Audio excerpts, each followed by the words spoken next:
அமெரிக்காவுக்கும் ரஷ்யாவுக்கும் பனிப்போர் நடந்துட்டு இருக்கும்போது அமெரிக்காவில் ரஷ்ய உளவாளிகள் செய்திகளை பரிமாற்ற நாணயங்களை பயன்படுத்தினாங்க.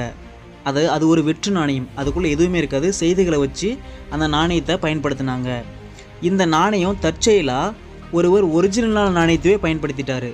அதிலிருந்து அந்த நாணயம் பொதுமக்கள் புழக்கத்துக்கு போயாச்சு. அப்படி பொதுமக்கள் புழக்கத்துக்கு போகும்போது ஒரு பேப்பர் பாய் கிட்ட அந்த நாணயம் போது அந்த பேப்பர் பாய் தற்செயலாக அந்த நாணயத்தை கீழே போட்டுடுறான். கீழே போட்ட உடனே அது விழுந்து ரெண்டாக பிளந்துருது. அதுலேருந்து ஒரு ரஷ்ய குறியீடோட ஒரு துண்டு சீட்டு கிடைக்குது. அதை எடுத்துகிட்டு போய் அந்த சிறுவன், அதாவது பேப்பர் பாய், அதிகாரிக்கிட்ட கொடுத்துட்றாங்க. அந்த அதிகாரி கவர்மெண்ட்டுக்கிட்ட அந்த தகவலை தெரிவித்து அந்த குறியீடை கண்டுபிடிக்கிறதுக்கு பல வருடங்கள் செலவழிச்சும் அந்த குறியீடை கண்டுபிடிக்க முடியல.